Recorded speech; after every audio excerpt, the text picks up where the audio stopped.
Hey guys, so I've seen a bunch of YouTubers over the years even, but a lot recently talking about their plastic surgery experiences, going into plastic surgery offices, getting their lips filled, getting their under eyes filled, getting Botox, getting all sorts of different cosmetic procedures.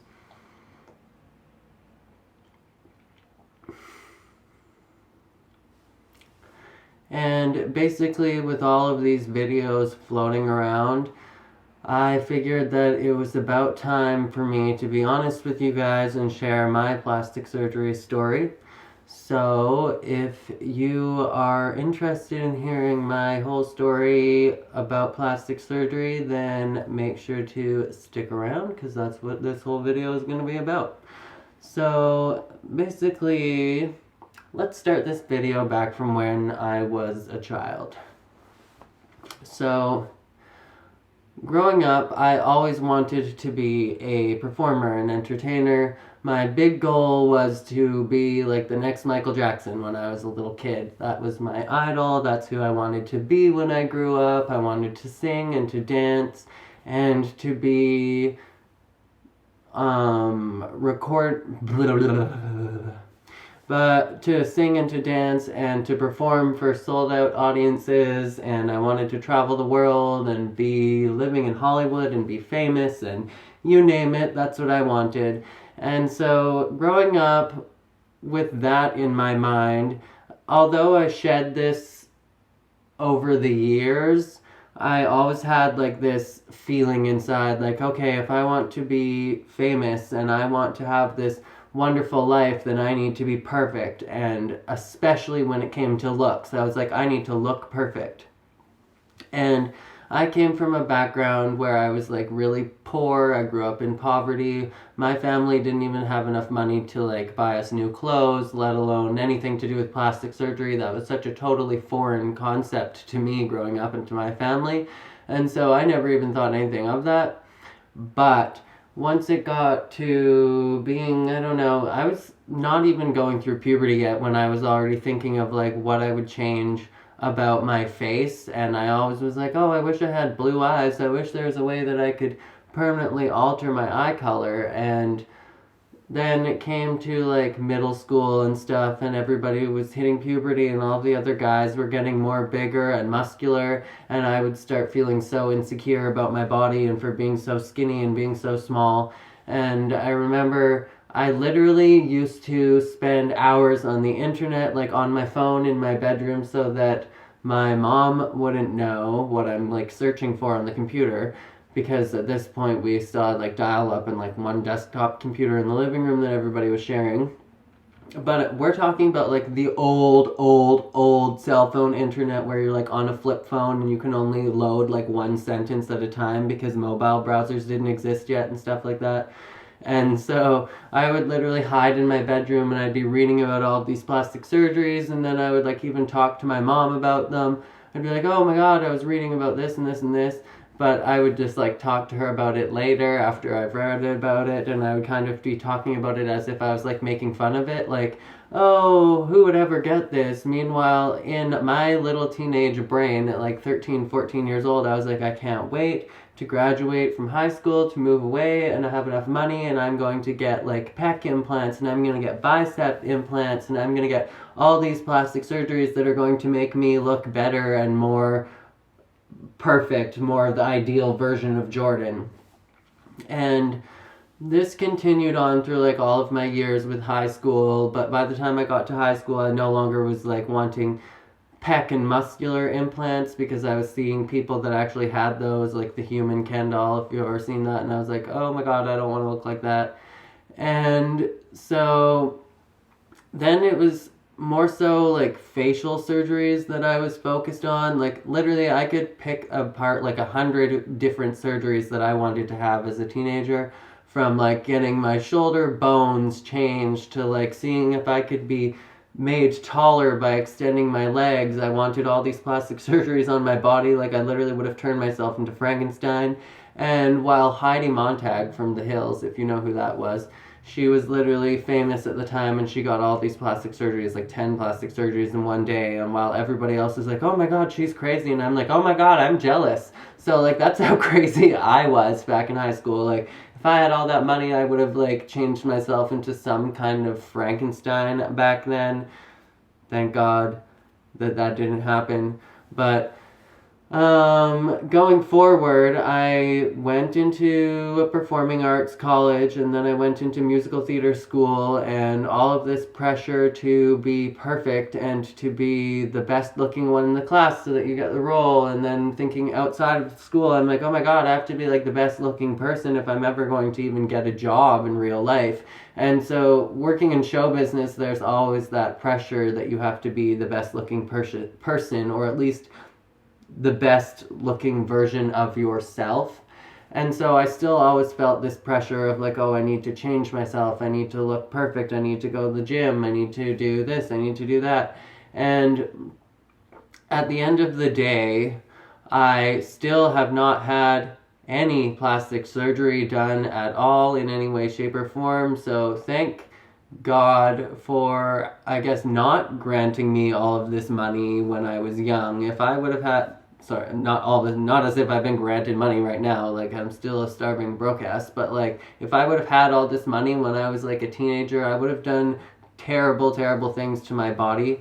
And that being said, I am not against plastic surgery.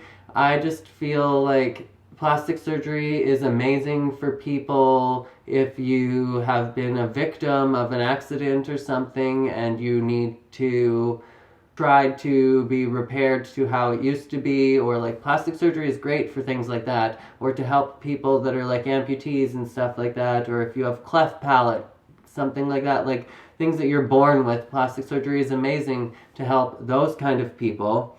And I also think plastic surgery is amazing, like if you're transgender and you want to have like facial feminization surgery so that you can feel more comfortable in your own skin and things like that.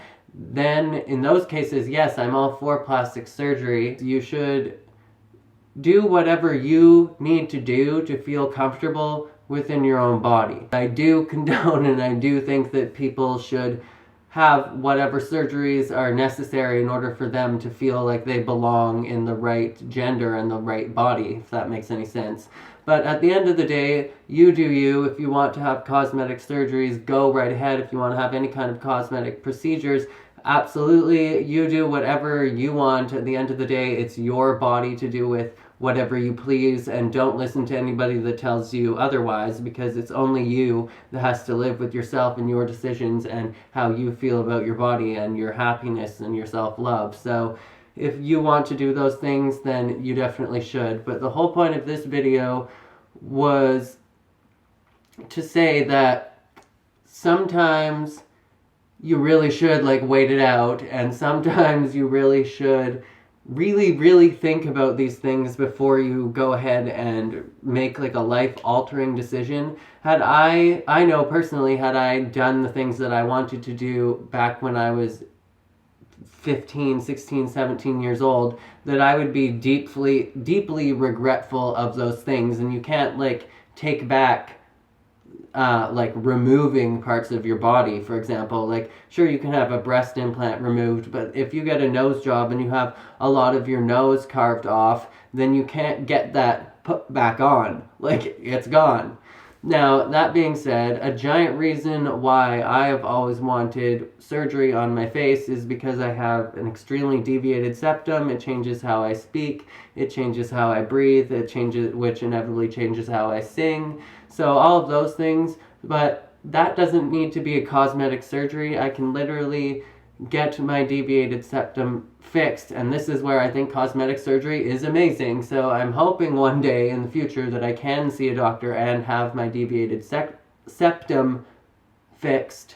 And this is plastic surgery, but not a cosmetic plastic surgery, if that makes any sense. It's reparative. So that basically with a deviated septum, it's not just a crooked appearing nose, it's where the septum of your nose on the inside is actually deviated to one side and it obstructs your breathing.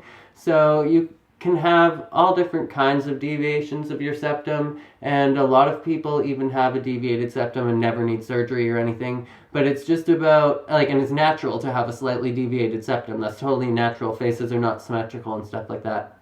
But it's when it's affecting your breathing and your sleep and stuff like that, that's when it's a problem. And it has my entire life. I'm a mouth breather. That even affects your orthodontics. Like, it literally affects so many things. But the biggest problem that I have is it makes my entire throat and mouth dry, and what that in turn affects my singing voice in a very, very bad way. I take hours and hours and hours to warm up in the morning because my vocal cords are literally just dried out because I breathe through my mouth so much. So that is the plastic surgery that I plan to get one day, and I hopefully would like to wish upon myself that I have the inner peace to age well and age respectfully, and that I don't feel the need to have a million different cosmetic surgeries on my face and my body at any time in my life. And I would like to think that I've got to a place where I can embrace who I am and embrace what I look like and embrace how I was meant to be, essentially. And I'm all for makeup, and I'm all for the art of like self-transformation through costumes and makeup, hair, whatever it is that you want to transform through, whether it's transforming through acting, anything like that. Like, everything that I do is a transformative art, I feel like, in some way or another. And I am all for you embracing whatever kind of art that you would like to, but I just wanted to make this video to warn you guys to make sure that you really think before you make such a drastic and permanent decision to your body, like plastic surgery. Like, sure, things like lip injections and whatever, those dissolve after a couple months. There's lots of different kinds of injections and stuff that aren't permanent, so at the end of the day, like, those things will go away. And if you decide in the future that you no longer need those things to feel confident about yourself, then you can move forward without that. But things like permanent plastic surgeries, there is no going back. And so that is basically it for this video. What is the cost of looking pretty or feeling pretty is really what's at the root of it. And what are your opinions? That's what I would like to know. Would you ever have plastic surgery? Have you ever considered having plastic surgery? Or have you undergone plastic surgery? But more importantly, did you go through something like I did where you felt like you needed to have all of these different surgeries or procedures done to your body in order to feel confident in your own skin, in order to feel like you could embrace yourself as who you are? Or have you always just been super confident in your own skin? I want to know. So let me know in the comments how you feel, and how do you feel about all these YouTubers getting plastic surgery and about sharing their plastic surgery stories. And as always, I just wanted to wish you guys all to be weird, be wild, and stay sparkly. And I will catch you guys in the next video. Okay, bye guys.